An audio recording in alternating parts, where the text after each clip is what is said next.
الحمد لله نحمده ونستعينه ونستغفره ونستهديه ونؤمن به ونتوكل عليه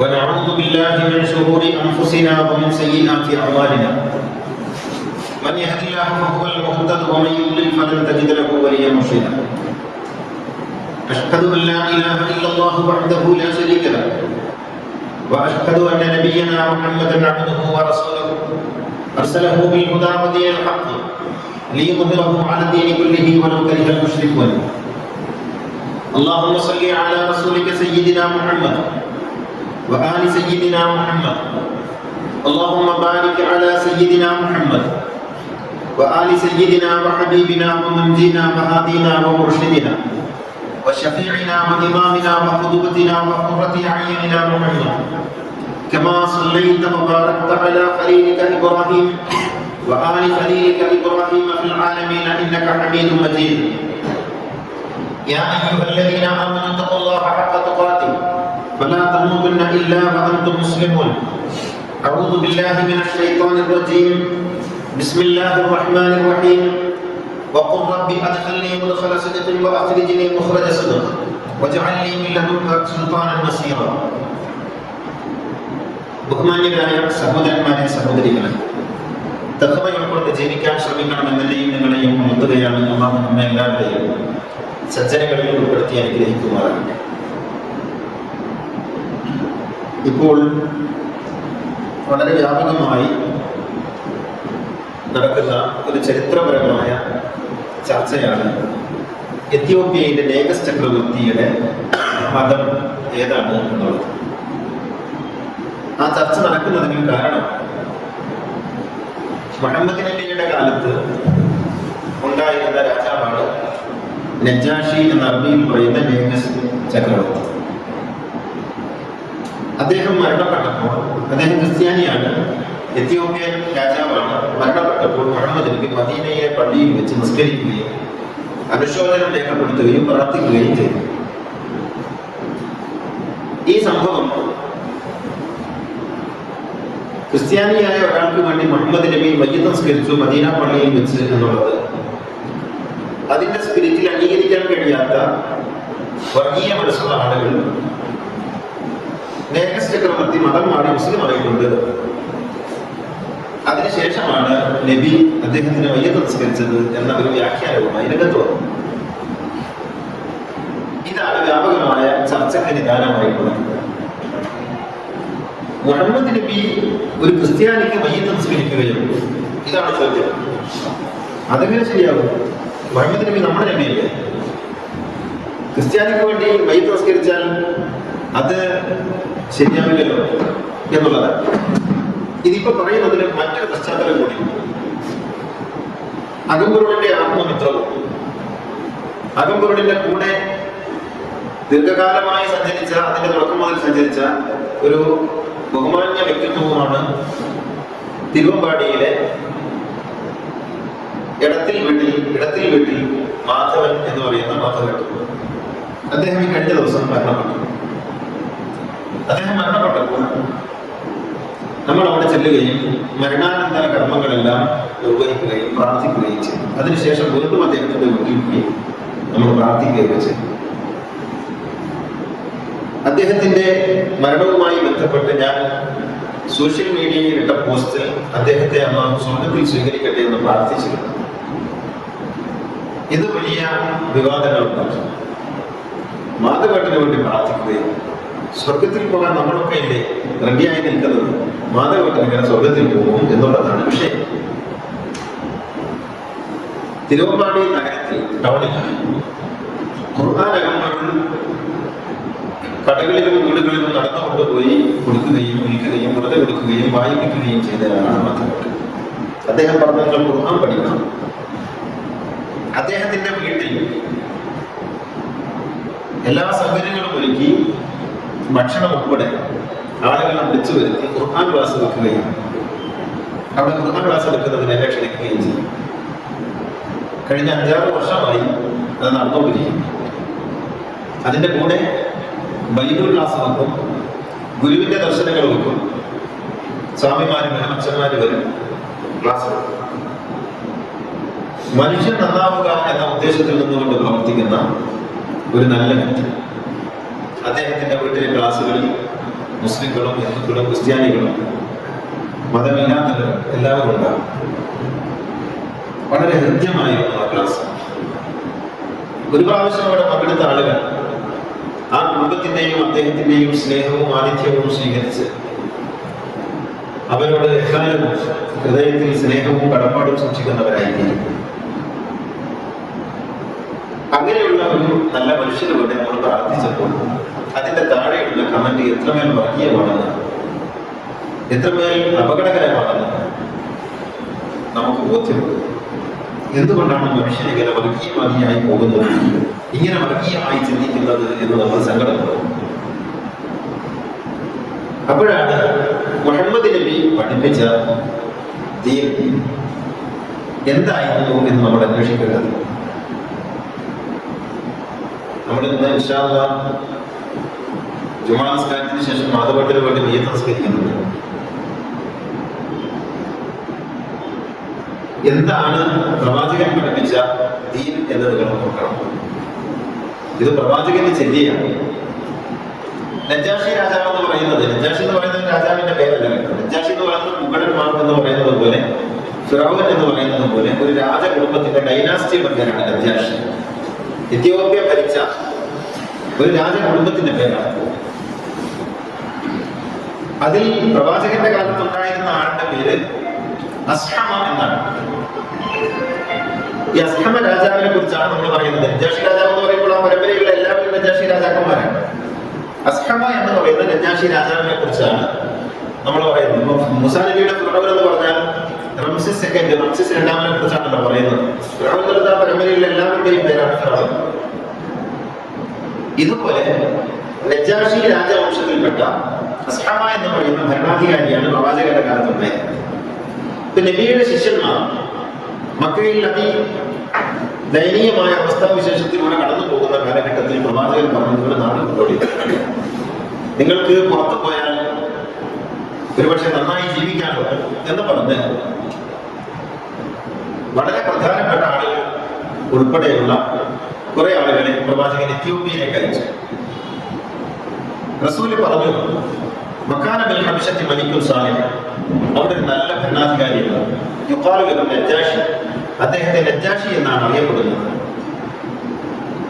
അദ്ദേഹം ഫഇന്ന ബിഹാ മലിക്കൻ ലാ യദ്ലിമു അഹദൻ അൻഹ, ആരോടും അന്യായം പ്രവർത്തിക്കാത്ത ഒരു ഭരണാധികാരിയാണ്. വഹിയ അഹ്ലു സിദ്ഖിൻ, അത് സത്യത്തിന്റെ നാടാണ്. അതുകൊണ്ട് നിങ്ങൾ അങ്ങോട്ട് പോകണം എന്ന് പ്രവാചകൻ പറഞ്ഞതായിട്ട് താരീഖ് തബരിയിൽ കാണാം. അങ്ങനെ ഇവിടുന്ന് കുറെ ആളുകൾ ജഅഫർ ബിൻ അബീ ത്വാലിബിന്റെ നേതൃത്വത്തിൽ എത്യോപ്യയിലേക്ക് പോവുകയാണ്. എത്യോപ്യ എന്ന് പറയുന്നത് ഇന്നത്തെ സൗദി അറേബ്യ, അന്നത്തെ ഹിജാസിൽ നിന്ന് കപ്പൽ മാർഗം എത്താൻ അടുത്ത പ്രദേശമാണ്. താരതമ്യേന ദൂരം കുറഞ്ഞ പ്രദേശമാണ്. അങ്ങനെയാണ് അവർ എത്യോപ്യയിലേക്ക് പോകുന്നത്. എത്യോപ്യയിലേക്ക് അവരെത്തി അഭയാർത്ഥികളായി സ്വീകരിക്കണമെന്ന് നിവേദനം നൽകി. രാജാവ് അവരെ കുറിച്ച് പഠിച്ചു. അപ്പോഴേക്കും മക്കയിൽ നിന്ന് ഖുറൈശികളുടെ പ്രതിനിധികളായി അംറു ബിൻ ആസിന്റെ നേതൃത്വത്തിൽ ഒരു സംഘം അവിടെ എത്തി. അമമികളുടെ ഒരു സംഘം, അമമികൾ മാത്രമല്ല മറ്റതല്ലാത്തവരുണ്ട്. അവർ രാജാവിനെ കണ്ട് കാണിക്കകളൊക്കെ സമർപ്പിച്ച് പറഞ്ഞു, ഞങ്ങളുടെ നാട്ടിൽ നിന്ന് ഒരു വിമതന്മാരിക്കോട്ട് വന്നിട്ടുണ്ട്. മുഹമ്മദ് എന്ന് പറയുന്ന ആളിന്റെ അനുയായികളാണ്. അവർ വലിയ പ്രശ്നക്കാരാണ്. അതുകൊണ്ട് നിങ്ങൾ അവരെ സ്വീകരിക്കുന്നത് തിരിച്ചയക്കണം. രാജാവ് പറഞ്ഞ അഭയം ചോദിച്ചവർക്ക് അഭയം നൽകുക എന്നുള്ളത് രാജധർമ്മമാണ്. അവരുടെ പ്രശ്നം എന്താണെന്ന് കണ്ടില്ലേ. അങ്ങനെ ജഅഫർ ബിൻ അബീ ത്വാലിബിനെ എത്യോപ്യൻ രാജാവ് വിളിച്ചു. അവർക്ക് കയ്യിൽ സമ്മാനങ്ങളൊന്നുമില്ല. ഇവർ വില കൂടിയ സുഗന്ധങ്ങളും പിന്നെ വട്ടുകളൊക്കെ ആയിട്ടാണ് ഈ അംറു ബിൻ ആസും സംഘവും പോയത്. ഇവരുടെ കയ്യിൽ കൊടുക്കാൻ സമ്മാനങ്ങളൊന്നുമില്ല. ഉപചാരങ്ങൾക്ക് ശേഷം രാജാവ് ചോദിച്ചു, നിങ്ങൾ ആരാണ്, എന്തിനാണ് വന്നത്? നിങ്ങളുടെ അപേക്ഷയൊക്കെ ഞങ്ങൾക്ക് കിട്ടിയിട്ടുണ്ട്, എന്തിനാണ് വന്നത്? നിങ്ങൾ കുറെ ആൾക്കാരുണ്ടല്ലോ, ഞങ്ങളുടെ നാട്ടിൽ ഇങ്ങനെ കുറെ ആൾക്കാർ വന്നിട്ട് താമസിക്കുമ്പോൾ ബുദ്ധിമുട്ടില്ല, നിങ്ങൾ എന്തിനാണ്? അപ്പൊ ജഅഫർ പറഞ്ഞു, ഞങ്ങൾ മുഹമ്മദ് നബിയുടെ അനുയായികളാണ്. മക്കയിലാണ് ഞങ്ങൾ താമസിക്കുന്നത്. പക്ഷെ മക്കക്കാരൻ ഞങ്ങൾ വല്ലാതെ ആക്രമിക്കുന്നു. അതുകൊണ്ട് ഞങ്ങളുടെ നേതാവ് ഞങ്ങളോട് പറഞ്ഞു, ഒരു നല്ല നാടുണ്ട്, ഒരു നല്ല രാജാവ്, നിങ്ങൾ അങ്ങോട്ട് പോയിക്കോളി എന്ന് പറഞ്ഞിട്ട് വന്നതാണ്. ഞങ്ങൾക്ക് നാട് സുരക്ഷിതമാക്കാൻ ഞങ്ങൾ തിരിച്ചറിയപ്പെടണം. ഞങ്ങൾ ഈ നാടിന്റെ നിയമങ്ങൾക്ക് വിരുദ്ധമായി ഒന്നും പ്രവർത്തിക്കില്ല. അപ്പോഴാണ് അപ്പുറത്തിരിക്കുന്ന അമറുല്ലാസിനെയും ശബ്ദത്തെയും രാജാവ് വിളിപ്പിച്ചത്. രാജാവ് ചോദിച്ചത്, ഇവരിങ്ങനെയൊക്കെയാണല്ലോ പറയുന്നത്, എന്താണ് നിങ്ങളുടെ പ്രശ്നം? അബ്ദുല്ലാസ് പറഞ്ഞു, ഇവർ പറയുന്ന പോലെ ഒന്നല്ല, ഇവര് ഞങ്ങളുടെ മതത്തെ ഭിന്നിപ്പിക്കുന്നു, വീടുകളിൽ ഭിന്നിപ്പുണ്ടാക്കുന്നു, ആളുകളെ കുറെ ആൾക്കാരെ കൊണ്ടുപോകുന്നു, എന്നിട്ട് ഇവര് പുതിയ ആശയം പറയുന്നു. അപ്പൊ അബ്ദുല്ലാസിനോട് രാജാവ് ചോദിച്ചു, ഇവർ പറയുന്ന ആശയങ്ങൾ എന്താണ്? അവർ പറയുന്ന ഈ പ്രപഞ്ചത്തിന് ഏകനായ സൃഷ്ടാവാണുള്ളത്, മനുഷ്യരെല്ലാം ഒന്നാണ്, ആർക്കും തമ്മിൽ ഏറ്റ വ്യത്യാസങ്ങളൊന്നുമില്ല. ഇത് കൊള്ളാലോ, അതാണല്ലോ വേണ്ടത്. അപ്പൊ ജാഫറിനോട് ചോദിച്ചാൽ എന്താണ് നേതാവ് പറയുന്നത്? ജാഫർ പറഞ്ഞു, മാനവികതയെ കുറിച്ചാണ് പറയുന്നത്, മനുഷ്യ സമത്വത്തെ കുറിച്ചാണ് പറയുന്നത്, ദൈവത്തിന്റെ ഏകത്വത്തെ കുറിച്ചാണ് പറയുന്നത്. അപ്പൊ അമറുല്ലാസ് ഇടപെട്ടിട്ട് പറഞ്ഞു, ഇവർ ക്രിസ്ത്യൻ യേശുവിനെ കുറ്റം പറയുന്നവരാണ്, ക്രിസ്ത്യൻ വിശ്വാസത്തെ കുറ്റം പറയുന്നവരാണ്. അപ്പൊ രാജാവ് ജാഫറിനോട് ചോദിച്ചാൽ അങ്ങനെ ഉണ്ടോ, നിങ്ങൾ ക്രിസ്ത്യൻ വിശ്വാസത്തെ കുറ്റം പറയുന്നവരാണോ? ജാഫറിനോട് ഒരിക്കലുമല്ല, യേശു മഹാപ്രവാചകനാണെന്ന് വിശ്വസിക്കുന്നവരാണ് ഞങ്ങൾ. അദ്ദേഹത്തിന്റെ മാതാവ് മേരി ലോകത്തിലെ ഏറ്റവും വിശുദ്ധയായ സ്ത്രീയാണെന്ന് വിശ്വസിക്കുന്നവരാണ് ഞങ്ങൾ. എങ്ങനെ നമ്മൾ വിശ്വസിക്കുന്നത്, ഇവിടെ കുറ്റം പറയുന്നത് എന്ന് ചോദിച്ചു. അങ്ങനെ രാജാവ് ഈ 2 വാദങ്ങളും കേട്ടതിന് ശേഷം അബ്ദുല്ലാസിനോട് പറഞ്ഞു, നിങ്ങൾ വിൽക്കോ, ഇവരോട് നിൽക്കും, ഈ നാട്ടിൽ നിൽക്കും, എത്ര കാലം വേണമെങ്കിലും അവർക്ക് നിരുപാധികം രാജ്യത്ത് നിൽക്കാൻ അനുവാദം കൊടുത്തിരിക്കുന്നു. അവിടെയാണ് എത്യോപ്യൻ രാജാവും ഇസ്ലാമും തമ്മിൽ മുഹമ്മദ് നബിയും തമ്മിലുള്ള ചരിത്രം ആരംഭിക്കുന്നത്. അങ്ങനെ അവിടെ തുറന്നു വന്നു. മദീനയിൽ പ്രവാചകൻ മക്കയിൽ നിന്ന് മദീനയിലേക്ക് ഹിജ്റ പോയിട്ട് പിന്നെയും 5-6 വർഷം കഴിഞ്ഞതിന് ശേഷമാണ് അവർ തിരിച്ച് മദീനയിലോട്ട് പോകുന്നത്. എന്ന് വർഷം ദീർഘമായ 10-14 വർഷം അവരവിടെ താമസിച്ചു. ഇക്കാലത്തൊക്കെയും രാജാവ് ക്രിസ്ത്യാനിയാണ്. അദ്ദേഹം പള്ളിയിൽ പോകുന്ന, കുർബാന അർപ്പിക്കുന്ന, കുമ്പസാരിക്കുന്ന, സഭയുടെ നിയമങ്ങൾ അംഗീകരിക്കുന്ന ക്രിസ്ത്യാനിയായിട്ടാണ് ജീവിക്കുന്നത്. ഒരിക്കൽ പോലും അദ്ദേഹം മദീനയിൽ വന്നിട്ടില്ല, അദ്ദേഹം മക്കയിൽ വന്നിട്ടില്ല, മുഹമ്മദ് നബിയെ കണ്ടിട്ടില്ല. അദ്ദേഹം ഇസ്ലാം വിശ്വസിച്ചു എന്ന് മുഹമ്മദ് നബി പറഞ്ഞ ഒരു ദഈഫായ ഹദീസ് പോലുമില്ല. ആരെങ്കിലും ചരിത്രത്തിൽ എന്നിട്ട് പറയും, നജാഷി രാജാവ് സ്വപ്നത്തിൽ വന്ന് മുഹമ്മദ് നബിയെ വിശ്വസിച്ചു എന്നൊക്കെയാണ് പറയുക. സ്വപ്നത്തിൽ വന്ന് വിശ്വസിച്ചു എന്തൊക്കെ പറഞ്ഞതാണ്. അദ്ദേഹം എന്റെ ശിഷ്യനാണെന്ന് പ്രവാചകൻ പറയുകയോ തന്നിൽ വിശ്വസിക്കുന്ന ഇസ്ലാം വിശ്വസിച്ചിട്ടുണ്ടെന്ന് പ്രവാചകൻ അറിയിക്കുകയോ ചെയ്ത ദഈഫായ ഒരു ഹദീസ് പോലുമില്ല, ആലം ദുനിയാവിലില്ല. എന്നിട്ട് പറയും, അദ്ദേഹം സ്വപ്നത്തിൽ വന്ന് വിശ്വസിച്ചിട്ടുണ്ട്, അദ്ദേഹത്തിന്റെ റൂഹ് വന്ന് വിശ്വസിച്ച് തിരിച്ചു പോയിട്ടുണ്ട്, അദ്ദേഹം വിശ്വസിച്ചതായിട്ട് പ്രവാചകനെ ജിബ്രീൽ അറിയിച്ചിട്ടുണ്ട് എന്നൊക്കെ പറയാനല്ലാതെ നബി പറഞ്ഞു. അങ്ങനെയാണെങ്കിൽ നബി പറയണ്ടേ? ഈ എത്യോപ്യൻ രാജാവ് മരിച്ച സമയത്ത്, അദ്ദേഹം മരിച്ച സമയത്ത് റസൂലുള്ളാഹി സ്വല്ലല്ലാഹു അലൈഹി വസല്ലം വഫി റജബിൽ, ഒരു റജബ് മാസത്തിൽ തുവഫിയ അസ്മഹ മലിക്കുൽ ഹബശ, എത്യോപ്യന്റെ രാജാവായിട്ടുള്ള അസ്ഹമ മരിച്ചു. അങ്ങനെ മരിച്ചപ്പോ പ്രവാചകൻ അതിൽ അനുശോചിച്ചു. വസല്ല അലൈഹി ബിൽ മദീന, മദീനയിൽ വെച്ച് അദ്ദേഹത്തിന് മയ്യിത്ത് നിസ്കരിച്ചു. എന്നിട്ട് റസൂൽ പറഞ്ഞു, ഇന്നത്തെ ദിവസം ഇതാ ഒരു നല്ല മനുഷ്യൻ മരിച്ചിരിക്കുന്നു. അദ്ദേഹം അന്യദേശത്ത് വെച്ചാണ് മരിച്ചത്, മറ്റൊരു ദേശത്ത് വെച്ചാണ് മരിച്ചത്. അപ്പൊ ആളുകൾ ചോദിച്ചു, നിങ്ങൾ ആരെ കുറിച്ചാണ് പറയുന്നത്? അപ്പൊ റസൂൽ പറഞ്ഞു, നജാഷി, എത്യോപ്യയിലെ രാജാവായ നജാഷിയാണ് മരിച്ചത്. ഫഖൂമു, നിങ്ങൾ എഴുന്നേൽക്ക്. ഫസല്ലു അലാ അഖീകും അസ്ഹമ, നിങ്ങളുടെ സഹോദരനായ അസ്ഹമക്ക് വേണ്ടി നിസ്കരിക്കുക എന്ന് പറഞ്ഞ് എല്ലാവരെയും എഴുന്നേൽപ്പിച്ചു. അങ്ങനെ ഇസ്തഗ്ഫിറു ലി അഖീകും, അദ്ദേഹത്തിന് വേണ്ടി നിങ്ങൾ പ്രാർത്ഥിക്കുക. അങ്ങനെ ഫഖറജ റസൂലുള്ളാഹ്, പ്രവാചകന്റെ കൂടെയുള്ള സഹാബികളും പുറപ്പെട്ടു ഇലൽ മുസല്ല, നിസ്കരിക്കുന്ന സ്ഥലത്തേക്ക്. അങ്ങനെ വസല്ല കമാ യുസല്ലി അലൽ ജനായിസ്, മറ്റുള്ള മയ്യിത്തുകൾക്ക് നിസ്കരിക്കുന്ന അതേ രൂപഭാവങ്ങളിൽ പ്രവാചകൻ നജാഷിക്ക് വേണ്ടി, നേകസിന് വേണ്ടി നിസ്കരിച്ചു. ആലോചിച്ച് നോക്കണം. എന്നിട്ട് നജാഷിയുടെ മയ്യിത്ത് എങ്ങനെയാണ് മറമാടിയത്? നേകസിന്റെ ഖബർ ഇപ്പോഴുണ്ട്. എത്യോപ്യയിൽ ഇപ്പോഴും അസ്ഹമ എന്ന് പറയുന്ന നേകസ് ചക്രവർത്തിയുടെ ഖബറുണ്ട്. അത് കുരിശുനാട്ടിയ ഖബറാണ്. അദ്ദേഹം മരിച്ചത് ക്രിസ്ത്യാനിയായിട്ടാണ്. അദ്ദേഹത്തെ മറമാടിയത് ക്രൈസ്തവ ആചാര പ്രകാരമാണ്. ആ രാജാവിന് വേണ്ടിയാണ് റസൂൽ മദീനയിൽ നിസ്കരിച്ചത്. നിങ്ങൾ ആലോചിച്ച് നോക്കണം, അദ്ദേഹം മുസ്ലിം ആയിരുന്നെങ്കിൽ എത്യോപ്യ ഇന്ന് ഇസ്ലാമിക രാഷ്ട്രമാകും, മുസ്ലിങ്ങളുടെ രാജ്യമാകുമായിരുന്നല്ലോ. എത്യോപ്യ ഇപ്പോഴും ക്രിസ്ത്യൻ രാഷ്ട്രമാണ്. അദ്ദേഹം മുസ്ലിം ആയിരുന്നുവെങ്കിൽ തന്റെ ജനാസ ഇസ്ലാമിക ആചാരപ്രകാരം മറമാടണമെന്ന് രാജാവിന് വസിയത്ത് ചെയ്യാൻ എന്തെങ്കിലും പ്രയാസമുണ്ടോ? അദ്ദേഹം വസിയത്ത് ചെയ്യുമായിരുന്നില്ലേ? ചെയ്തില്ല. അദ്ദേഹം ക്രിസ്ത്യാനിയായി ജീവിച്ചു. ആ ക്രിസ്ത്യാനിയായ നല്ല മനുഷ്യന്റെ നല്ല കാര്യങ്ങളുടെ നന്മയെന്ന് കാണാൻ പ്രവാചകന് സാധിച്ചു. ഇതാണ് നബിയുടെ മഹത്വം. അങ്ങനെ ക്രിസ്ത്യാനിയായ ആൾക്ക് വേണ്ടി റസൂൽ നിസ്കരിച്ചു. അദ്ദേഹത്തിന് വേണ്ടി പ്രാർത്ഥിച്ചു, പള്ളിയിൽ വെച്ച് അനുശോചിച്ചു. എന്നിട്ട് പറഞ്ഞു, നിങ്ങൾ അദ്ദേഹത്തിന് വേണ്ടി പ്രാർത്ഥിക്കണമെന്ന് മറ്റുള്ളവരോട് പറഞ്ഞു. ഇതിൽ നിന്ന് എന്താണ് യഥാർത്ഥത്തിൽ ലോകത്തോട് റസൂൽ നൽകുന്ന സന്ദേശം? നന്മ ആര് പ്രവർത്തിച്ചാലും നന്മയാണെന്നും അത് വിലമതിക്കപ്പെടേണ്ടതാണെന്നും അത് സ്വീകാര്യമാണെന്നും അത് മറ്റുള്ളവരെ പോലെ തന്നെ അള്ളാഹു പരിഗണിക്കുമെന്നും അല്ലേ പ്രവാചകൻ പറയുന്നത്? അതുകൊണ്ടല്ലേ റസൂൽ നിസ്കരിച്ചത്. ഇന്നാ ലില്ലാഹി വ ഇന്നാ ഇലൈഹി റാജിഊൻ പറയാൻ കഴിയാണ്. ഒരു മുസ്ലിം അല്ലാത്ത ആരെങ്കിലും മരിച്ചാൽ ഇന്നാ ലില്ലാഹി വ ഇന്നാ ഇലൈഹി റാജിഊൻ എന്ന് പറഞ്ഞാൽ പിന്നെ ബഹളമാണ്. അതെങ്ങനെ പറയും? അത് നമ്മുടേതല്ലേ എന്നാണ്. അത് നമ്മുടേതല്ലേ? ഓർത്തു നോക്കണം. പ്രവാചകൻ പഠിപ്പിച്ച ദീനും ഈ പുരോഹിതന്മാർ പഠിപ്പിക്കുന്ന ദീനും തമ്മിലുള്ള വ്യത്യാസം.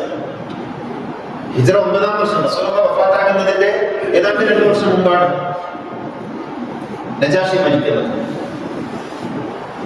ആ സമയത്ത് എന്ന് വെച്ചാൽ ഇസ്ലാമിക നിയമങ്ങളൊക്കെ അതിന്റെ അവസാന ഘട്ടത്തിലേക്ക് നീങ്ങുന്ന സമയത്താണ് നജാഷി മരിക്കുന്നത്. അപ്പോഴാണ് റസൂൽ നിസ്കരിക്കുന്നത്. ഇതിൽ നിന്ന് വളരെ വ്യക്തമാണ്, മുസ്ലിം അല്ലാത്ത ആളുകൾക്ക് വേണ്ടി മയ്യിത്ത് നിസ്കരിക്കാം, അവർക്ക് വേണ്ടി പ്രാർത്ഥിക്കാം, അവരുമായി മുസ്ലിങ്ങൾക്ക് സാധാരണ മരിച്ചാൽ എന്തൊക്കെ ചെയ്യാറുണ്ടോ അക്കാര്യങ്ങളൊക്കെ ചെയ്യാം എന്നുള്ള കാര്യം വളരെ വ്യക്തമായി നമുക്ക് ഇതിൽ നിന്ന് മനസ്സിലാക്കാൻ കഴിയും. പ്രവാചകന്റെ ശരിയാണല്ലോ സുന്നത്ത് എന്ന് പറയുന്നത്. റസൂൽ ചെയ്ത കാര്യങ്ങൾക്കില്ല സുന്നത്ത് എന്ന് പറയുന്നത്. ഇതിൽ നമുക്ക് മാതൃകയില്ല. തലേക്കെട്ടിന്റെയും താടിയുടെയും കാര്യത്തിൽ മാത്രമേ സുന്നത്ത് നോക്കുന്നത്. മാധവേട്ടൻ മരിച്ചാൽ മാധവേട്ടന്റെ വീട്ടിൽ പോകലും പിന്നാലെ പറയലും മയ്യിത്ത് നിസ്കരിക്കലും സുന്നത്താണെന്നല്ലേ ഇതിൽ നിന്ന് മനസ്സിലാക്കാൻ കഴിയേണ്ടത്. എപ്പോഴാണ് നമ്മൾ റസൂലുള്ളാഹിനെ മനസ്സിലാക്കുക? ഒരു പള്ളിയിലെ ഉസ്താദിന്റെ ഭാവത്തിലാണോ റസൂലുള്ളാഹിനെ കാണുന്നത്? വർഗീയത പ്രസംഗിക്കുന്ന ഒരു സാമുദായിക നേതാവായിട്ടാണോ മഹാഗുരുവിനെ മനസ്സിലാക്കുന്നത്? ഈ പ്രപഞ്ചത്തിന്റെ ദൂതൻ, ഈ പ്രപഞ്ചത്തെ നയിക്കാൻ വേണ്ടി അള്ളാഹു നിയോഗിച്ച പ്രകാശ ഗോപുരം, അതൊരു സമുദായത്തിന്റെ, ഒരു മതത്തിന്റെ, ഒരു പിടി ആളുകളുടെ, ഒരു കമ്മ്യൂണിറ്റിയുടെ ആളായിത്തീരുന്നത് എങ്ങനെയാണ്?